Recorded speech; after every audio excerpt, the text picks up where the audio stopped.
Who doesn't want to know what love is? Apparently Foreigner does. Oh, wait, hold on. I'm going to take a little time. Okay. I mean, there's so many great themes in this horrible song. And a lot of horrible ones, too. I don't know if it redeems the song. No, I don't think so. But you can find the good and the bad. The funniest would be if YouTube thought that song should like you should have to pay for that song, and therefore they won't let you put it on. I know. There. So if you couldn't hear the song that we're laughing at, then it just shows you that YouTube doesn't know what good is. We've all sold our souls. Not only that, but sold our souls for a pot of pottage. Yeah, not even 20 silver coins. No, bowl of pottage. The worst part of this whole thing. I was looking at this when the song was going. 29,716,000 views for this song, which was put up by Cameron B. It's not even like the official Foreigner like YouTube channel. I mean, this guy has 29 million. Oh my gosh. Oh gosh. Okay. Anyway, obviously people want to know what love is. I know. But I don't think they're going to get the answer in that. Schindler will help you get a little bit. Yeah, closer. I think what you should do is you should. Well, actually, we can do this. We'll track the listens on our podcast, and we'll see if we beat Foreigner. Yeah, I know. Or at least Cameron B's Foreigner. Cameron B. I know. I don't think we will. No, I don't think we will. No. Which is sad. But not for our sake, but for love's sake. Yeah. This was a great chapter so far. Oh man, wonderful chapter. The best part of today was that the reading was super short. I mean, no, there's better parts than that, but I was busy yesterday, and I didn't get as much reading as I wanted to, and I sat down to read this last night, and I realized, oh wow, I only have like 8 pages. 8 pages, yeah. So well, I did it this morning, and I was even happier. Yeah, there you go. Okay, so I like the opening. Yeah, open with Augustine. Which was great. The late have I loved thee, O beauty, ever ancient, ever new. Mm-hmm. I mean, you can reflect on that sentence for at least an hour. So just turn off the podcast and reflect. Yeah, and I like how Schindler goes on to say that it's late in kind of two senses. It is late on the one hand because it is a response to what has always preceded him. Mm-hmm. This beauty has never not been present to him. Right? So it's sort of this recognition. This was always here. I'm kind of late in seeing it, and late in loving it. On the other hand, it is late also because the conscious and deliberate act of love is simply the intellectual joining in, so to speak, to a love that has always been underway, since it is the response to an always antecedent presence. Mm-hmm. So there's a recognition of something that's always there, and then there's an act on it, both of which come late because it was already there. Right. Yeah. Yep. But it's not like in one sense it's not. In one sense that's bad. In one sense it's not bad. Right. Because it's inevitable, and it goes back to two things in Scripture that I'm reminded of is John's comment that God loved us first. It's not because we loved Him, but because He loved us first. Right. That's one thing. The other one is Jesus Christ is the same yesterday, today, and forever, which is this ever ancient and ever new reality too. Yeah, and I think maybe people can reflect on this in their own life. I mean, in some ways, a lot of this can get. I think Schindler's doing a great job of trying to avoid this, but this can get pretty abstract, metaphysical, and it's hard to understand what the real content of this is. Mm-hmm. But I think the more that you can reflect on what does it mean when Augustine says, "Late have I loved thee, O beauty, ever ancient, ever new." What in my life corresponds to that praise or cry, I don't know, whatever, depending on kind of how you think of this. And I think for a lot of us, when you think, oh, these really horrible things that have happened, I can't believe I didn't love you more, and I did all these horrible things. And I think there's, in some ways, it's this recognition, maybe, which is you have there's two ways you can think about these horrible events in your past. They can be thought of as bad, as sort of deviations, but ironically, now that you're reflecting on them in this way and making this recognition, you see that they actually weren't deviations. Somehow they've been redeemed, and they have been actually made the occasion of the presence of your like kind of in it your movement towards the good. So in some ways they seem to be completely void of love, but now and so you thought love was this later, they had this later starting point, but in virtue of this reflection, you realize no, it actually began there, even though I didn't see it at all. I didn't know it at all. And so this is almost the theme of Augustine's entire Confessions. I mean, it's all this conversation that he's having with God about his own life, and continually he says, "Oh, and there you were doing this, and I didn't know it." Yeah, right? and it's all this commentary on his like not seeing what God is really doing, and that's why it appears at the beginning of the Confessions you get this really strong discussion, this strong praise of the ever presence, the omnipresence of God in me, so much so that like it doesn't make sense that you could be as present, as more present than anything else can be, in virtue of what you are. And so I think the presence of God seems to be something that maybe underlies all of this. And so if you have to get that up front, and therefore if you think of God as love, then the ever-presence of love is going to underlie all secondary responses or observations of it. Right. Which is in a sense just saying abandonment to divine providence, or trustful surrender, or all these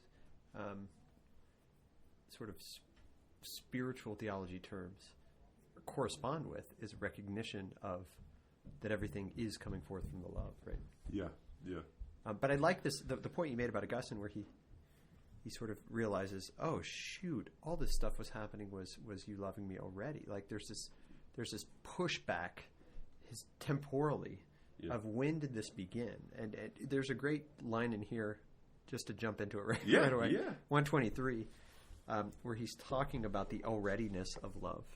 Right in the middle there, he says, instead we discover in a particular moment that we already are attached. He's talking about how one begins to love, right? We come to explicit awareness of a union that by its very nature precedes that awareness. A union that precedes the awareness of the union, right? Though I can say that this unity did not exist in the past, I cannot say exactly when it began, because its beginning entails a kind of transformation of the antecedent moments which now become, as it were, part of its story. When I read that, I thought, oh man, love is this weird, like, almost like an advancing army that comes and takes over my past. Yeah. And I'm like, Yeah. wait a second. Yeah. Wait, you weren't here before. Yeah. But wait a second, you were here before. And now Yeah. I have to like reinterpret my own life Yeah. based in this love that I didn't understand before. I mean, there's plenty of movies based on this theme, actually, where someone recognizes that they love the thing that was before them this whole time and they didn't know it, right? The guy loves the girl or whatever, right? Yeah. And then they interpret back, this is why I did this and why I was like this, right? And I think that's a good sort of analogy for this. Yeah. I think so. And a lot of good novels will highlight that. I mean, not like it doesn't have to be like love novels, but novels about why is it that someone's doing this? I mean, I'm just thinking about Lord of the Rings. What's interesting is, and it's with The Hobbit too. It's all throughout. I think a lot of Tolkien's work. Mm-hmm. You have, in some ways, it's the Shire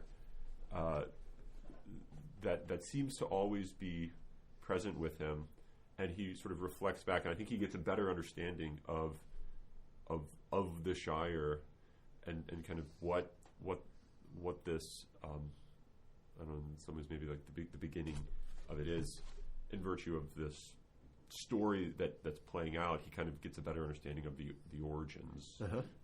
So I think what you kind of may have underway is, as your life or as history unfolds, you get a better understanding of its, or you can get, it's maybe not necessitated, but you can get a better understanding of its origins or its beginnings, which, as you'll see, were always there, and everything in the story is a response to it, even if you didn't fully understand it as a response to it. Right. So in some ways, the only reason Frodo was capable of doing what he did was because of this.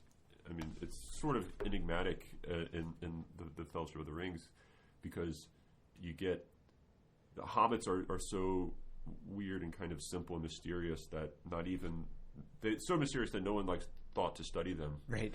And Sauron definitely is not concerned about that. Yeah, no one. I mean, yeah, it's right. And so there's this kind of mystery to and so I don't know. I think there's this interesting idea of coming to an understanding of yourself or of what you are, as things play out, and that's how you always are. It's not like, oh, this kind of changes things now we have a different view, we have a different theory of hobbits, or a different theory of being, or what have you, right? Or a different theory of my life. It's not necessarily that. It's I have a better understanding of what was always there, right? Which is, man, if we think of creation then in the sense of the free act of God giving the gift of being to creatures, then there's no way to abstract from that anything besides the gift. There's to sort of say, what is a substance? And start asking questions in a sort of non-passionate, non-related to, like, let's just take the substance in itself and not talk about God at all, or not talk about something else. I think that's to not talk about the substance, because we have to take into account that everything that we do, no matter what we do in this life, is a response to being, and being is it is the gift creation, like Schmidt says, right? And so to do anything in the world at all is to respond to being, to respond to the gift of love of God. Even should we deny that that's what it is, even should we not be aware that that's what it is, it has to be what it is, because we look around the world and we see things, but what we really see is the love of God, because things are the love of God, right? And so that is maybe why I think he says it somewhere in here. It's when he ties up the first couple chapters on the Transcendentals, why love. Does he say something like it's a reaction, or it's maybe not the reaction, but it's the response to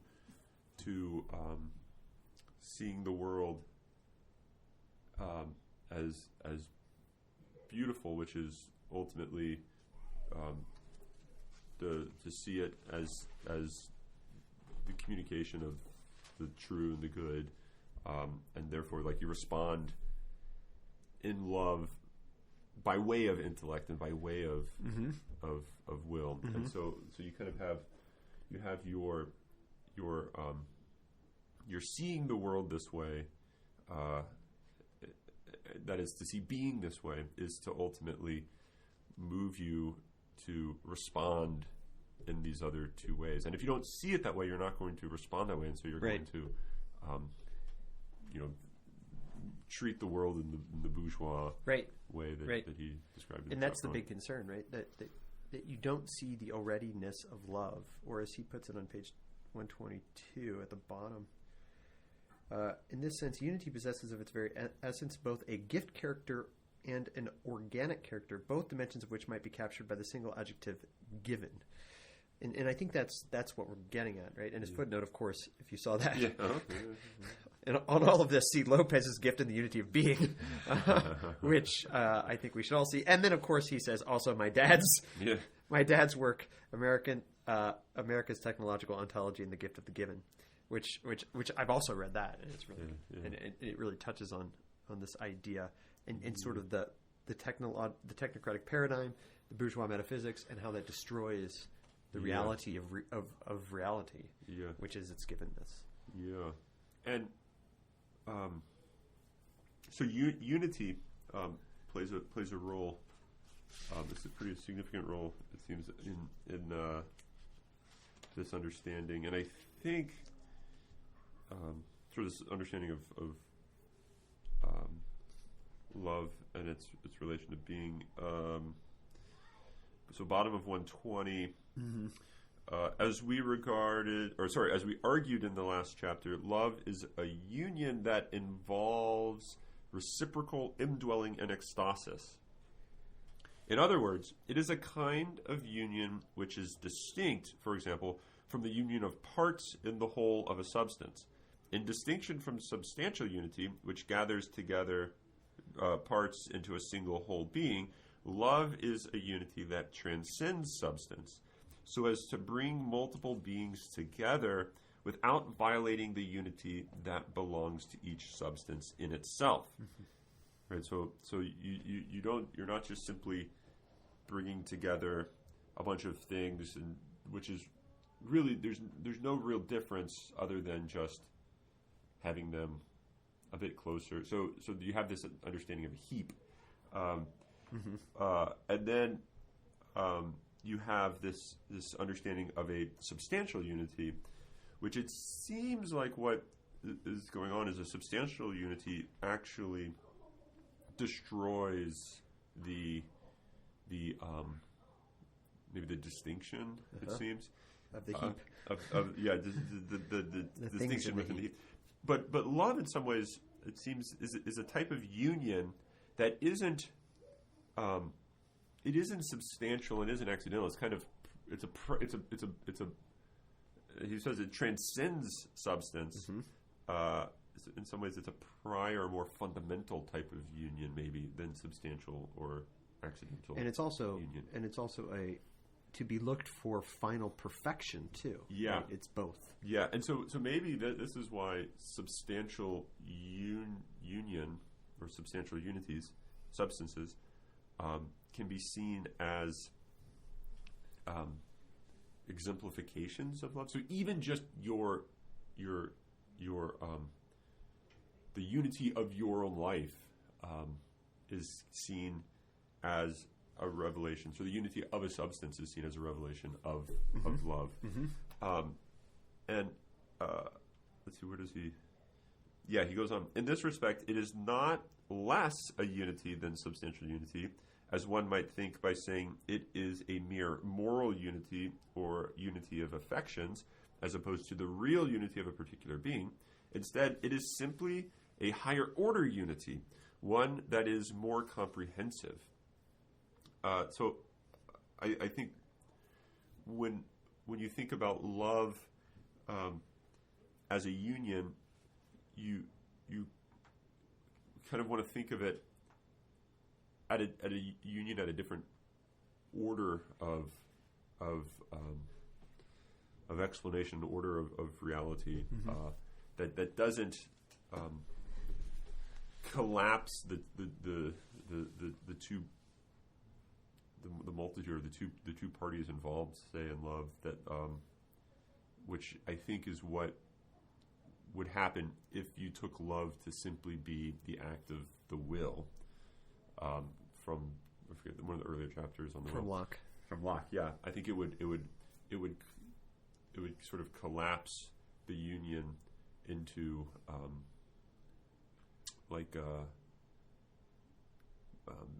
it would be an attempt, I think, to try to make the other your own, or else it's not an actual union. It's just you just say you desire the good of the other, what have you, but you really don't. Or Right. if you really do, then you're trying to like collapse it as other and make it yours. Whereas Right. love seems to be this desire for distinctness that is itself a type of unity, or a type Right. of unity that is itself a type of distinctness. This is why he says it's not actually in competition with substantial unity. But in the next sentence, he says, it's above substances so as to be able to preserve each in its unity with itself and distinction from the other.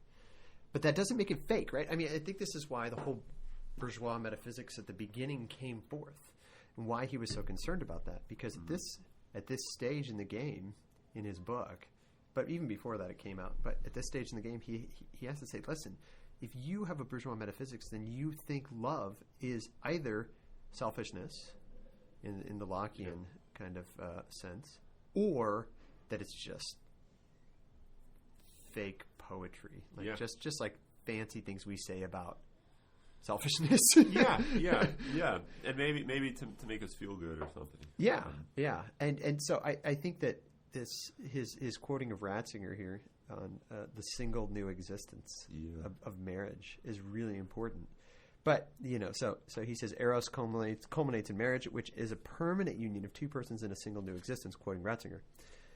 But, in fact, as we will argue at the end, even the most trivial instance of affection is a kind of unity adjoining in a single existence between two otherwise independent substances. And this is where he starts his waxing on about the particular reading chair. Yeah, no, I was actually going to talk about that next. Which I thought was, so we tend to think of, he describes it in one place as an affection.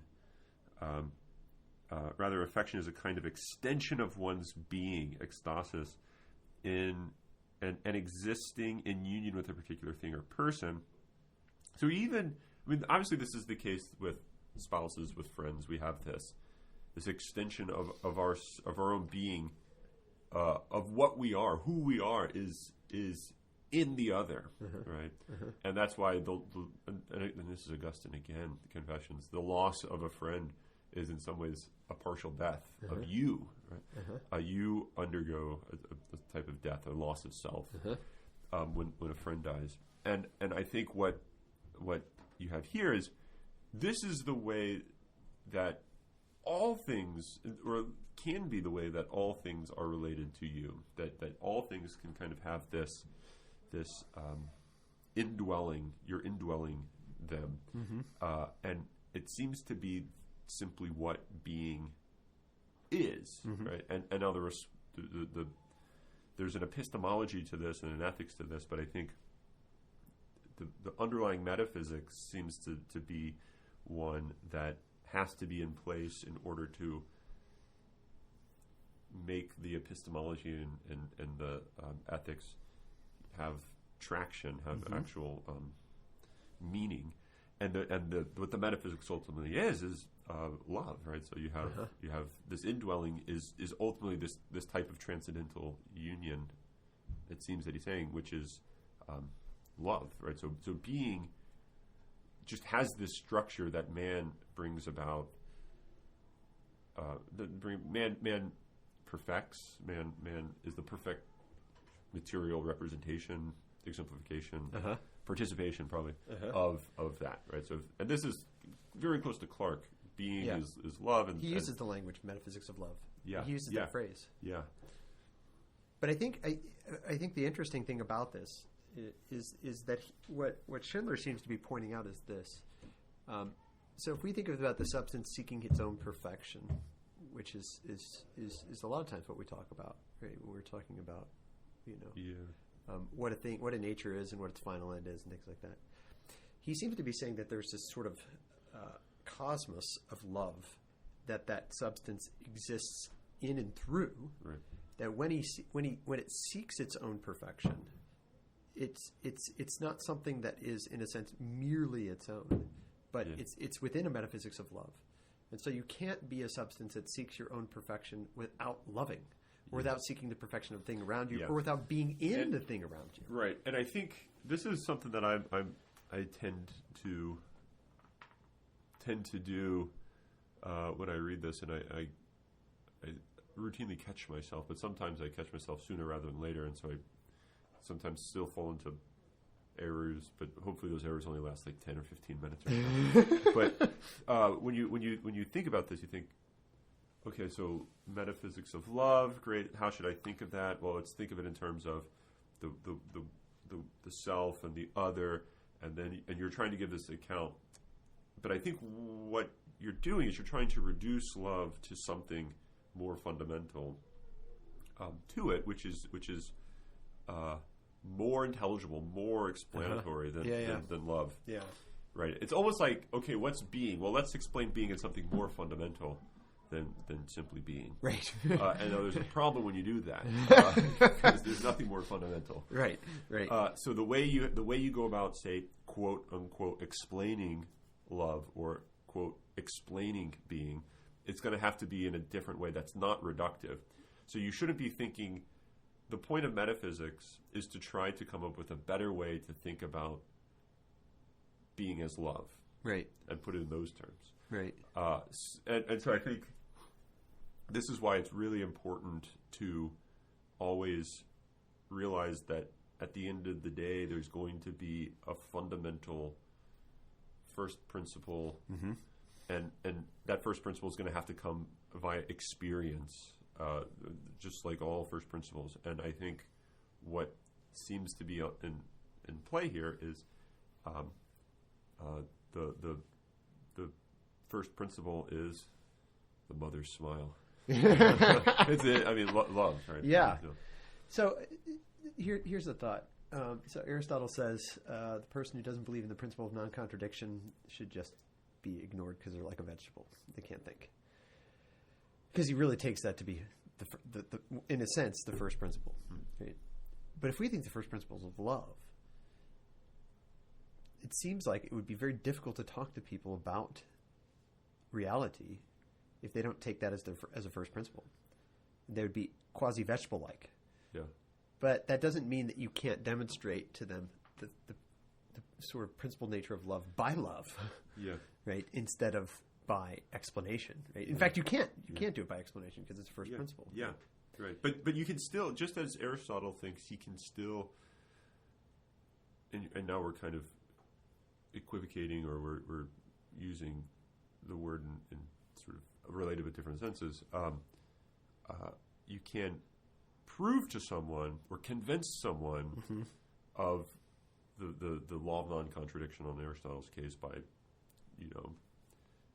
running through dialectical arguments and trying to get them to kind of be perplexed by the denial of the law, and therefore they can see, oh yeah, you're probably right. Right. Right. That does that. And so they can kind of come to see the light of the law of non-contradiction, but not by the standard method of argumentation. You can do something similar with the claim that being is love, and therefore it's this type of it's this union that can really only be known by direct experience of it. Right. It can't be described, and so you can show someone that, but they might not see it, just as someone might not see the law of non-contradiction as the first principle, or even take basic mathematical truths. The square root of 81 is 9, and you might think someone might not see why that's true, and so they might not understand it. But at a certain point, they can come to understand it. And now, sometimes that's going to be by way of more fundamental truths, but I think at a certain point, the most fundamental mathematical truths are going to be things that they just start with. They're kind of like, I've always seen the world this way. This has always been how I've experienced the world, and I think that's what is, I think, going on here, or might be going on in the background, is to come to understand being as love requires an experience of it, such that you come to realize, oh yeah, that's just how I've always experienced it. Or that's how I've always thought of things. And now, you just as you can kind of get a clearer understanding of how you've always thought of things as time goes on and the more you reflect, I think that's what's going on here. So metaphysics is not like coming up with new truths, but it's by getting a clearer understanding of what was always experienced. Which is why he mentions, actually, you talked about Augustine's friend dying and him having a certain death, and he talks about the reading chair at the bottom of page 121, and he says, this reciprocal indwelling ecstasis and union is why I spontaneously experience a certain pain if my chair gets damaged, and I feel a loss if it gets ruined or otherwise taken away. Yeah. I mean,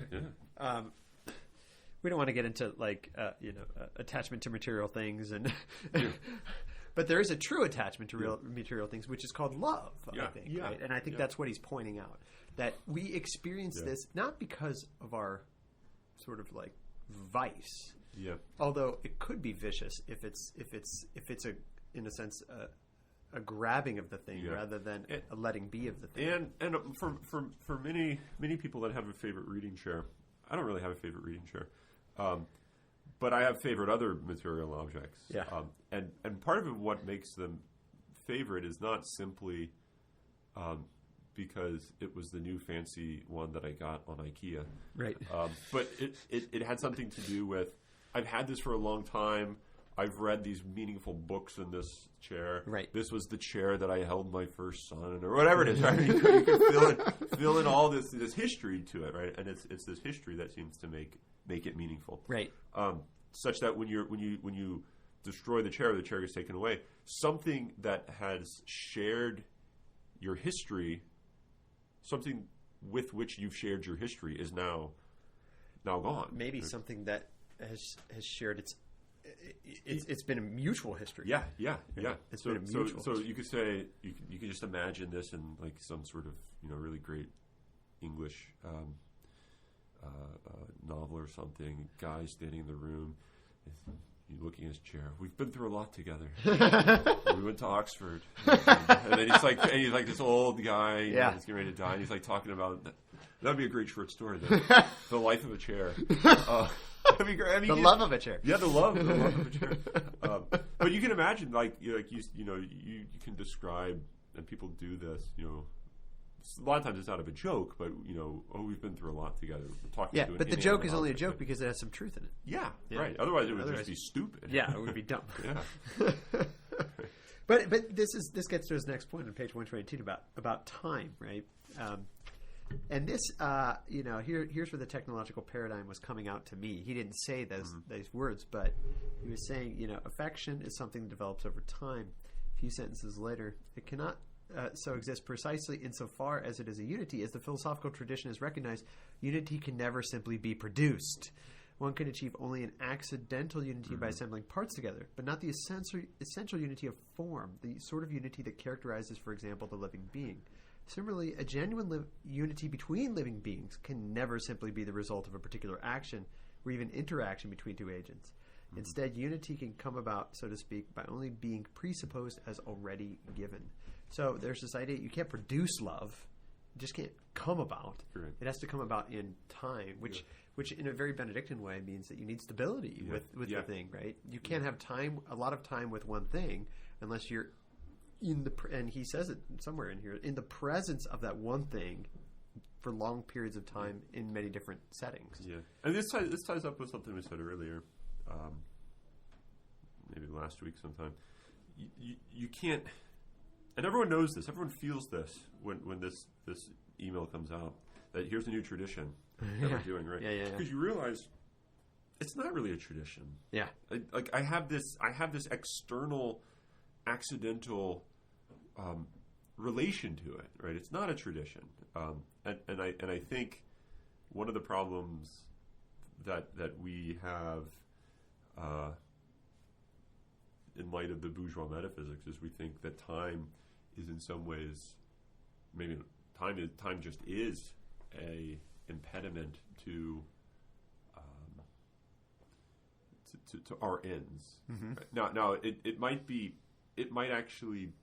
I mean, it's what's weird. I'm just thinking this. I'm just thinking a lot of things out loud. It's a good thing. Like we want a lot of it, but only so that we can get more done with less of it. Yeah. Right. So you kind of want a lot of time so that you don't need a lot of time. Yeah. Ultimately. Yeah. And so time. So you can get ends quicker and more. Yeah. It's like the means of means. It's just simply. It's not even like a means. It's a means by which we try to get other means. Yep. So it's this like higher order, like completely valueless thing. And so the idea that you would wait to get married, or the idea that you would read the whole book instead of watching or listening to the Spark Notes or reading the Spark Notes or watching the movie, and that there's a value had in the long experience that it's going to take reading the 900 pages of the Brothers Karamazov, which hopefully all of you are doing. That's a fairly foreign idea that there's something good in the process of. Well, because the bourgeois metaphysics is about grabbing things for myself, right? It's not about letting be. It goes back to chopped broccoli. Yeah, it does. It goes right back to that. Right back to the roots of chopped broccoli, so to speak.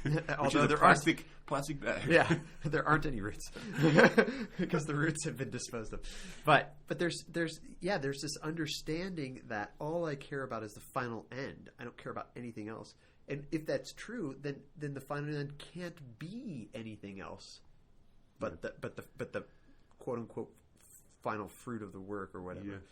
Instead of recognizing that the work itself or the thing itself or the time spent with the thing itself is paradoxically the final end, right? It's this whole idea of conversation being the end of friendship rather than friendship being the end of conversation or something like that. And this is if you've ever had a neighbor, or maybe you, hopefully, but if you've ever had a neighbor that's into gardening, there's something beautiful. So Dr. Shurkevich's neighbor is a teacher as well. Teaches high school Spanish, and he is maybe more into gardening than we are, which is surprising. Right? But it is beautiful to see him like amidst his friends, meaning like his seedlings. I mean, there's something really. I mean, this has nothing. I mean, very little. It has very little to do with having food on the table. Yeah. Now, what's weird is the whole thing is for having food on the table, right. But it's also you should. I think for those that are really into gardening as sort of a hobby, if you will, it be, and that's probably a really bad way to put it. But the food on the table is in some ways for the sake of the gardening process, right? Because I could get chopped broccoli if I want chopped broccoli, right? And I could get maybe what would be if you get expensive frozen chopped broccoli, it could be indistinguishable in taste from it. But there's something about the recognition that what's here was about a year ago, or probably not that long, but maybe 6 months ago or so, a little tiny microscopic seed in a packet, right? And I was even better would be if it was a seed from last year. Yeah. And I think which was a seed from the year before, right? Which was a seed from Grandpa. Yeah. Right. So I think there's this recognition that people have, and that people are attracted to, even if they say I just can't do that. I don't have the patience. I don't have. But maybe that sort of reveals a disorderly human life, that is a life which is moving away from this type of unity with being, which is in a sense contemplation. Yeah, and therefore, it's way. I mean, we all are not. None of us are perfect, so that means to say we're all deviating from love in many ways. But that might be a small way. It doesn't mean like, if you garden, you're now going to be saved and a perfect person. But maybe not that small. I mean, this is where I think it's small, but I think the great thing is that the small things can become like significant. Because if you only have chopped broccoli, then people become shop broccoli. Right? Yeah. And you start to see them as merely in the way of the final end of what I want. Yeah. Right, which could be who knows what. Yeah. But it's bad to see people that way. But if you look at Farmer John, our neighbor, and just the way he touches the plants is a sign of his love. And by love, I don't mean bourgeois love, where there is this sort of selfish desire for an end, as Schindler pointed out, like only attached to the good, passion. Yeah. But instead, it is a unity with that thing that is ontological, an ontological unity, which is this transcendent unity that he talks about here, right? That it's not, it's not less of a unity. It's not a more unity. It's not a unity of affections, but it's a real, true indwelling between that pea plant and Farmer John. Yeah, and I don't know about you, but when we had that snow a week or a half ago or so, I was worried, not simply that I would have my plants die, and because I just had some seedlings come up, but I was kind of worried in a much deeper. This is, and it's not just a waste of time. Like, I waited a month or so for this to germinate and to grow to where it is now.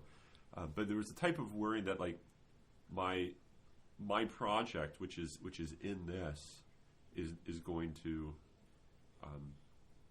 die, going to end. Right? Yeah. So there's something about, like, this living thing is a part of my project, my life.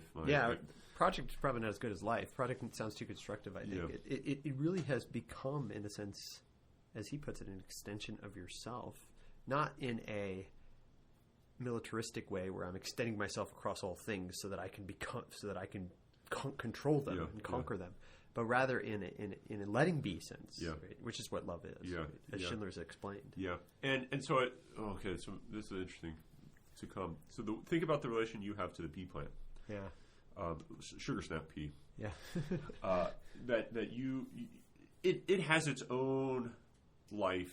It has its own sort of principles of movement. It's in itselfness. But yet at the same time, its in itselfness is kind of always in my mind, in some sense in my hand. Right?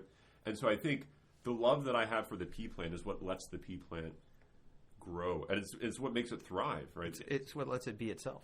Yeah, and the sad thing about the pea plant is it doesn't know how much love and concern that Farmer John has for it. Right. It doesn't have the ability to know how long. Oh, let's use the pepper plant or the tomato plants, which take much longer to grow, and you have to start them indoors. And I mean, long before the snow was. I mean, it was sub-zeros. Farmer John was in his basement sowing seed under the lights and what have you. And so there's all this love that went into this that this plant will never know. Right. And yet it's for not just Farmer John's benefit, but for the benefit of the plant. And that's because he loves what he does. He loves gardening. He loves it. Right? And I think that I'm starting to maybe understand the big picture of this chapter now. That's kind of the model of so that's like maybe the model of love and indwelling, what have you. And then what you have is that's all being including like the act of creation. So the act of creation is analogous to the relation the farmer has to the pea plant, and it's one of love, which lets the other flourish on its own, but only through this like continual cultivation and sort of giving of oneself to it, so that it can flourish on its own. Yeah. Right, does that? Yeah. So I think the act of creation. I think this is where Schindler might be going with this. Is the giving of oneself to another, so that it can have its own life and thrive in its own self, but only by this giving of oneself to it, and thereby there's this ever presence of the giver in the gift, which is being, right, and therefore in the other, right. The giver will be Yeah, and just like the pea plant wouldn't be unless Farmer John sowed it, neither would the creature be unless the creator causes it. And I mean, this is in the Gospels. Analogously, right? Yeah. In the Gospels, you have the all these farming, examples, parables, and I think there's something about the cultivation of and the shepherd for the sheep and what have you. And I think if you've only thought about factory farming sheep, my guess is that's probably not as common as factory farming cattle or what have you. But or even like large industrial farming of tomatoes or whatnot. You have a different relationship to the things, to the beings, to the reality that's there, and so you're not going to really understand, or maybe you're going to have a more difficult time understanding what those parables were trying to communicate. Right, but doesn't this also just sort of cause? Isn't it, in a sense, a cause of a bourgeois metaphysics where you do not see a sort of indwelling, ecstatic love of substances? Yeah. That substances become instead independent, autonomous, because of the sort of environment, and he gets into this at the very end, which I can't wait to get to. Yeah. The environment that I live in, where my tomatoes come in cellophane wrap. Yeah. Rather than this loving, long time process with them. Yeah. Instead, it is the go to the store, grab it, and go. One package is as good as another. Mm-hmm. Then all of a sudden, I can't see the world in the paradigm of love. Yeah. And I think, to say that it's an effect of a bourgeois metaphysics.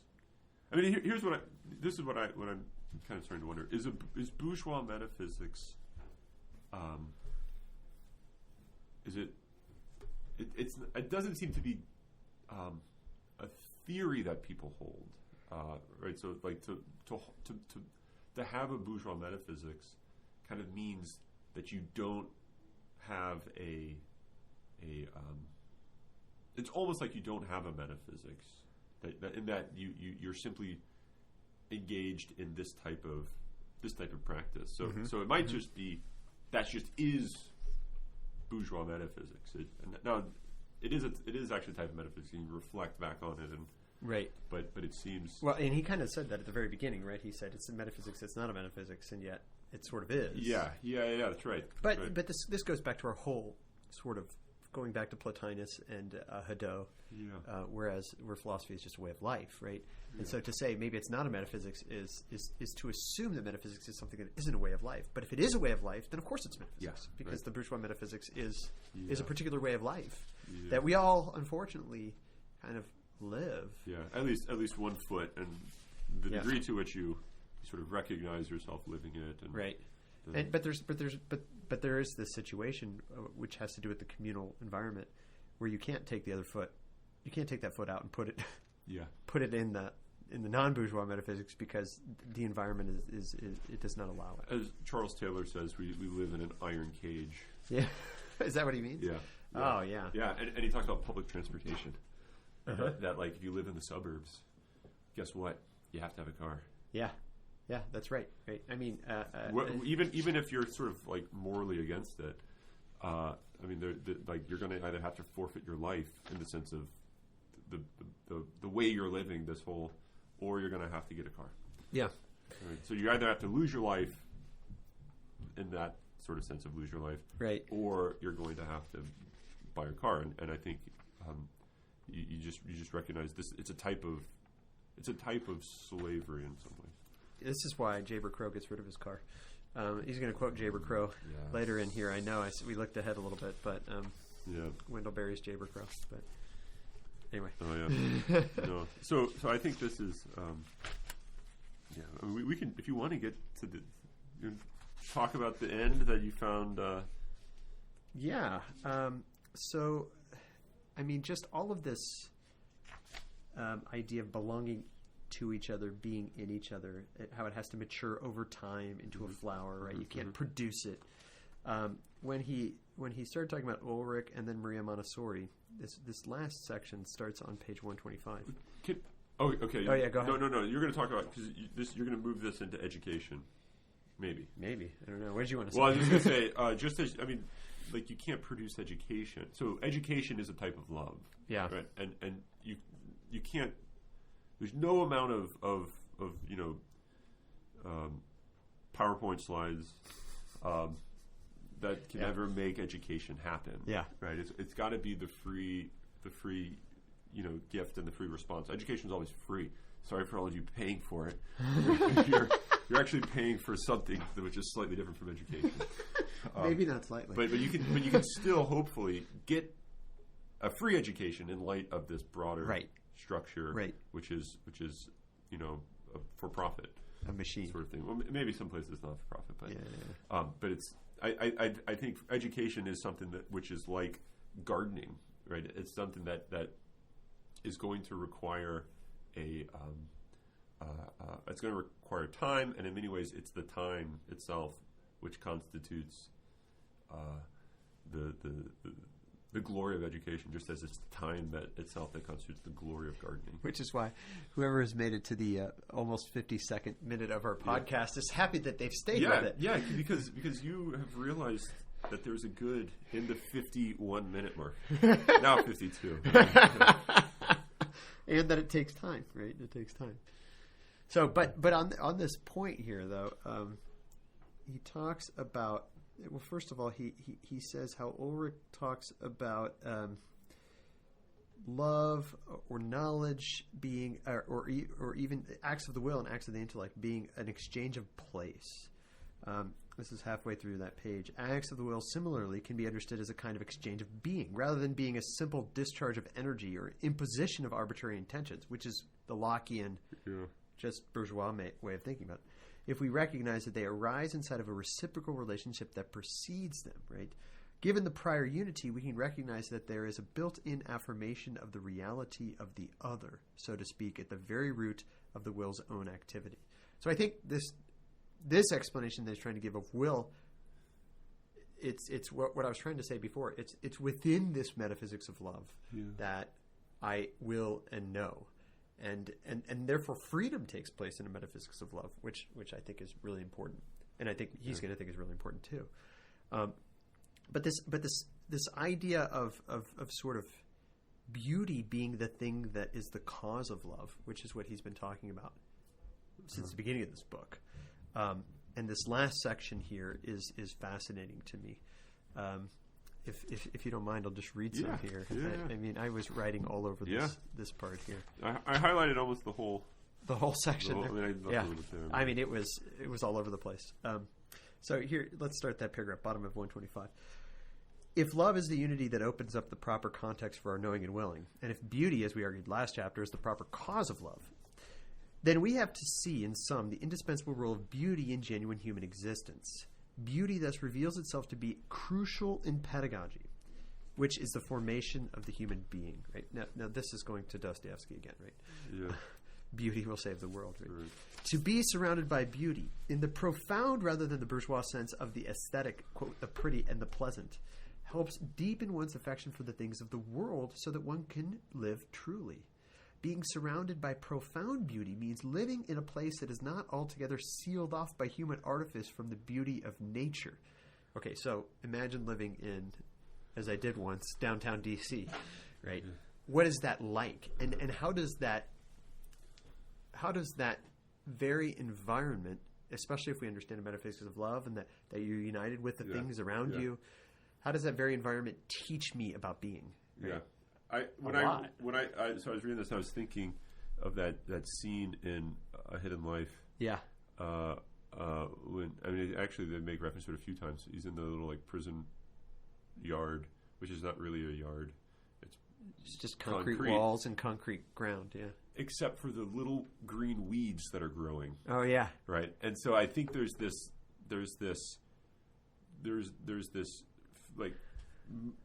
grace that's given in this little weed here, which is enough to bring him all the way back to, well, paradise in some sense. It's Yeah. bringing back to the origin. Right. Right.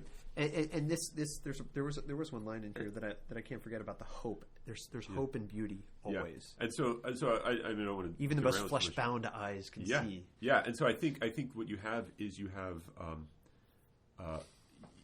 this understanding of he's being cut off from the beautiful, right? But yet the question is like, if you've already experienced it, can you always find beauty? Right.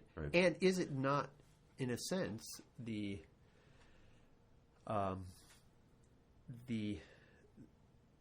environment of everything is in a sense that, I mean, it can definitely be, and this is his concern, it can definitely be hidden by things like human artifice only, right? Concrete jungles. Yeah. This leads me to think that there's maybe a many senses in which you can describe the hidden life title, the hidden life, that there's a hiddenness in a multitude of ways.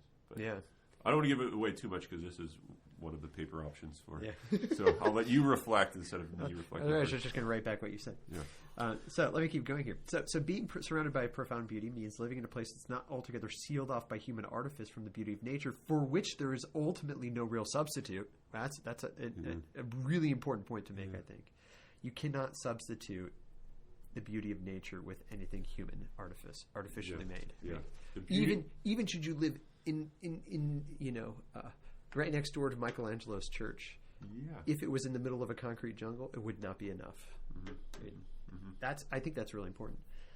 He also says, it means having one's home in an organized town or city which has arisen organically in history and is ordered around buildings and spaces that are significant, i.e. truly signify. What did you initially think of when you read that? I thought of Nova Huta, which is the communist-built perfect city in outside of Krakow.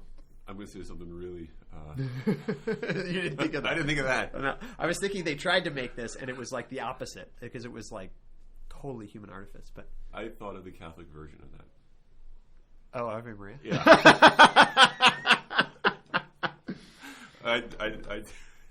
I wonder what Schindler would say about that, right? Because here's that was when we don't want to.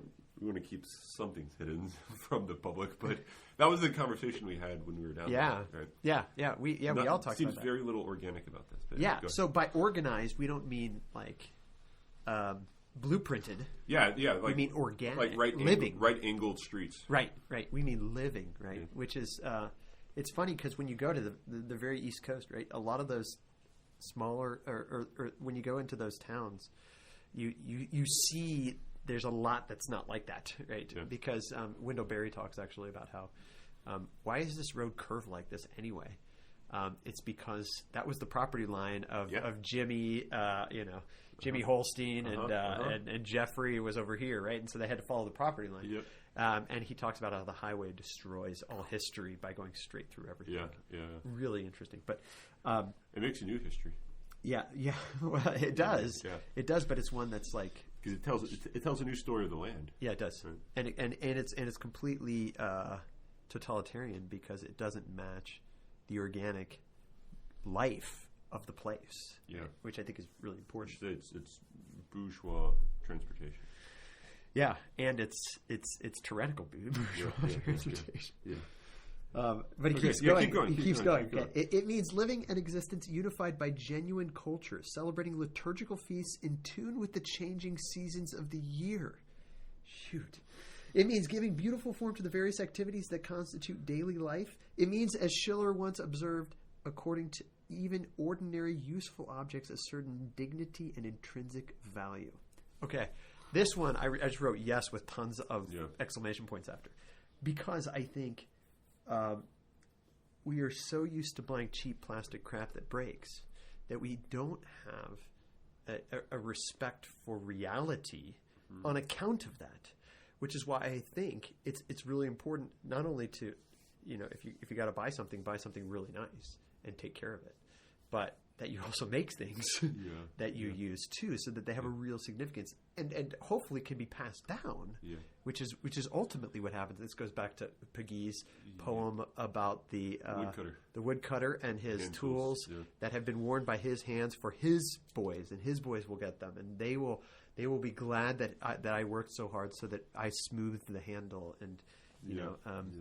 I think not only is it beautiful because it's handed down, but it's beautiful because it's in and of itself built well and with adornment to recognize the beauty of human life. Yeah, and it'll have a capacity to have a history. Like there's a potential for history in something which is made well. There's no potential for, or very little potential for history in something which is made out of plastic, like the table saw I have, which the handle to raise the blade just broke yesterday. But they're made to break, and that's even you know I have this is somewhat of an aside, but I have often lamented the dentist's treasure box. Right, the kids go to the dentist and they get through the appointment and they're allowed to go to the treasure box. And what is the treasure box full of? Tons of cheap plastic, worthless, completely made for the sake of being looked at and then thrown away. And that teaches the children something, and something bad about the world. Right? And they think, oh no, I'm just giving them a little bit of enjoyment. But I think what they're doing is it's a pedagogical reality of what's taking place. And I think that the treasure box at the dentist should be destroyed.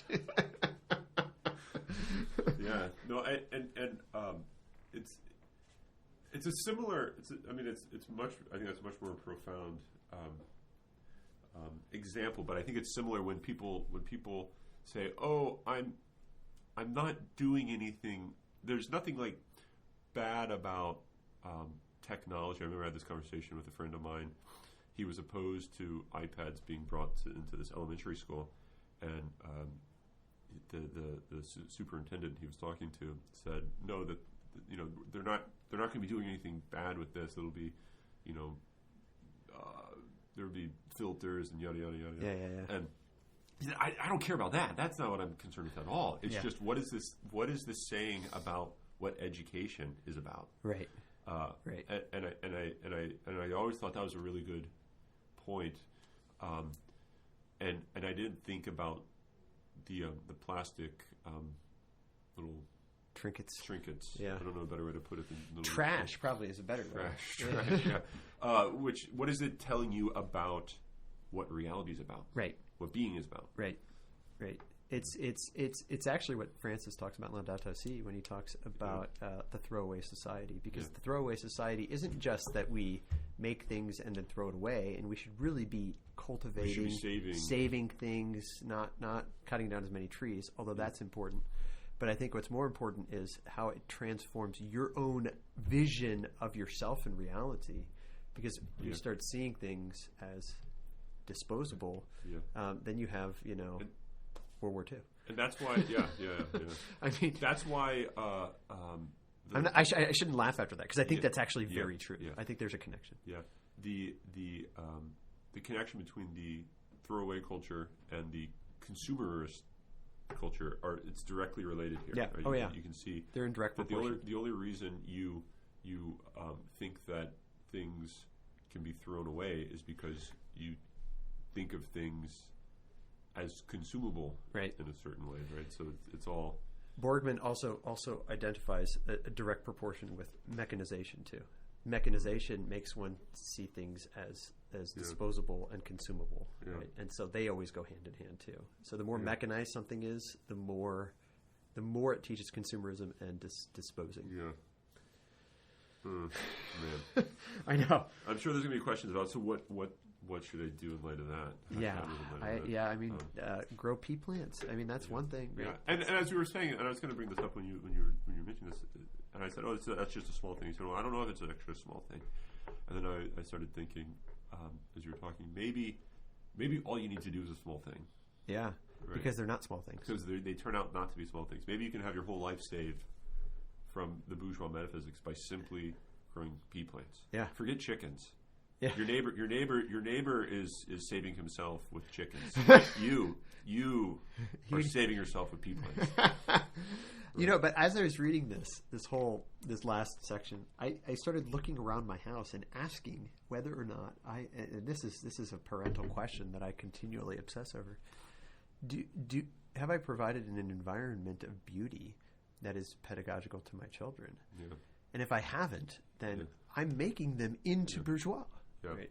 Which I don't want to do. Yeah, and I think it's important. He beauty is not, as he says, the aesthetic, the pretty and the pleasant. So it's not like, oh, I got to get some more like pretty paintings and things on the wall. Yeah. But maybe it's not exclusive. I mean, that doesn't exclude that. Right. No, it doesn't. Yeah. But I don't think saying, oh, I'm going to put paintings on the wall because that's what a profound thing to do is. I think that's just a bourgeois fix to a bourgeois problem. A technological fix. Yeah. Yeah. So it has to be significant. Going back to this, right? It signifies because not only of its prettiness or pleasantness, but because of its history and because of its relationality to others. And I wondered to what extent art and the consumption, the reception of art and the reproduction of art. Yeah, so when you put art on display, say in your house or whatnot, what gives that art meaning? Is it something that's just there? Is it something that was from what the artist intended back in like the 1600s? Yeah. Is it maybe it's a lot of this, but maybe it's also the way that I'm living in relation to that piece of art. Yeah. So in some ways you can. So the art is something that you indwell, you dialogue with. It's an opportunity to move into, and so it could turn out that I don't know, moonshining, and maybe your grandpa's like copper still. I don't know. I think that there's just I wonder to what extent something can be seen as art if art is understood as this, showing forth the profound, right, in its appearance and sort of this depth and the history and so maybe we have thought of art in too closed. I don't know how to too narrow. Of a sense, and so I don't know. Maybe just as like education isn't simply about a curriculum. It's not like, oh, if you do this curriculum, you produce wonderful people. Yeah, wonderful educated people. Yeah. Right. So education is not a program, nor is art like a paint. It all goes back to Pink Floyd's "Another Brick in the Wall." Yeah. it always goes back to that. But any closing thoughts? I don't know if you want to. Yeah, well, I think just the last point that he makes here, before we get to this next section. Yeah. Beauty establishes the natural love and affection that provides a horizon for genuine knowing and willing, for the intimacy of truth and the true involvement of ourselves that is free action. It expands one being and roots it more deeply into reality, which opens us up to more genuine possibility and richer experience. This has been one of the primary points of this book. I mean, when he wrote that, I was like, okay. Yeah. Beauty, by calling forth love, brings out the being of things, and so sets the stage for a true encounter between man and the world, man and man, man and God. Yeah. So here's the deal. This whole paragraph. If you do not have an environment that is one of profound beauty, and his quote his footnote from Maria Montessori is. Yeah. All she cared about was the environment, prepared environment for the child. If you do not prepare the environment for every creature, every human, with beauty, then you will be hindering. You will not be setting the stage. You will be hindering the true encounter between man and the world, man, and therefore, and ultimately, man and God. Which is why there is a dread responsibility for the parent but one that you can't create, in a sense, the beautiful environment merely by the pretty. It has to have a history. Right. Yeah. And the environment is more than just the. I mean, once again, it's certainly not excluding of this, but it's not just the what's on the walls. What's the location of stuff? Yeah. Right? It's not. Although it is everything that's in your house, including furniture, including tools, including everything, right? Including toys. But ultimately, environment is the sort of bedrock of the entire environment is your relationality with those things and with the other people in your house. Yeah. Right. And so, if it's not an environment of love, then it doesn't matter how pretty your house is. It's going to close off this true encounter. Right. Wow. Okay. That's great. Oh, that's good. So, with that, keep going. Keep it up.